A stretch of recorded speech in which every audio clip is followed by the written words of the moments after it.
আমাদের এলাকা থেকে অনেকজন চাকরির প্রলোভন দেখায়া তিনি 12 লাখ টাকা আত্মসাৎ করেছে এবং সে টাকা ব্যাক দেওয়ার কথা বললেন, সে টাকা তিনি ব্যাক দেন না। এবং আমাদের কলেজে বসার মতো পর্যাপ্ত জায়গা নাই।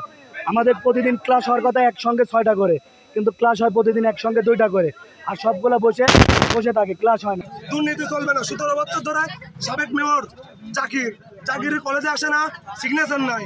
প্রিন্সিপাল বেতনের জায়গায় তার সিগনেচার দিয়ে বেতন তুলে নিয়ে ওর বাসায় দিয়ে আসে। কলেজের বেঞ্চ নাই, ওয়াশরুম নাই, কোনো কিছু নাই। একটা ওয়াশরুম ছেলে মেয়ে উভয় ওখানে। আমাদের যে ওয়াশরুম সেটা ছেলে মেয়ে উভয়ে ইউজ করে।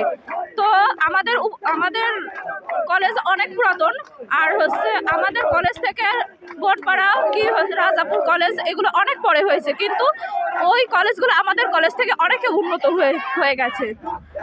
এই আমাদের স্যার আমাদের থেকে অনেক টাকা পয়সা নিয়েছে এবং সে কোনো উন্নতি করতে পারেনি।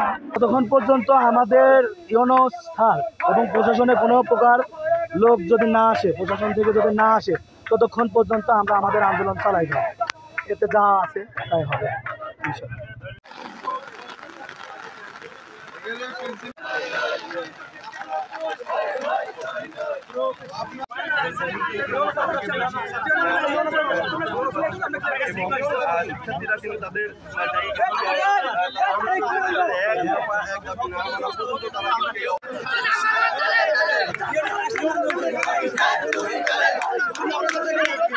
এই খালিশাডাঙ্গা কলেজের অধ্যক্ষের এরা প্রিন্সিপালের পদত্যাগ চায়।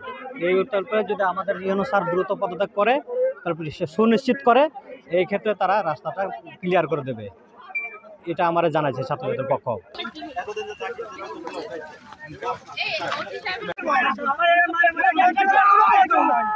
যে প্রিন্সিপাল স্টুডেন্টের সাথে ভালো ভাষায় কথা বলতে পারে না, সেরকম আমার প্রিন্সিপাল আমাদের দরকার।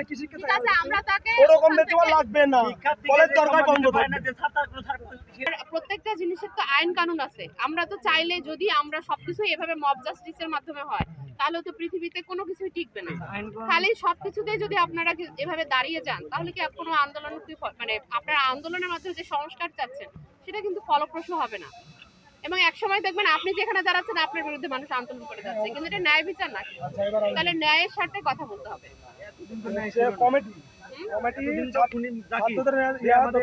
আমি তো আগের কথা বলতে পারবো না ভাই। আপনারা আমার কাছে যখন আসছেন আমি তখন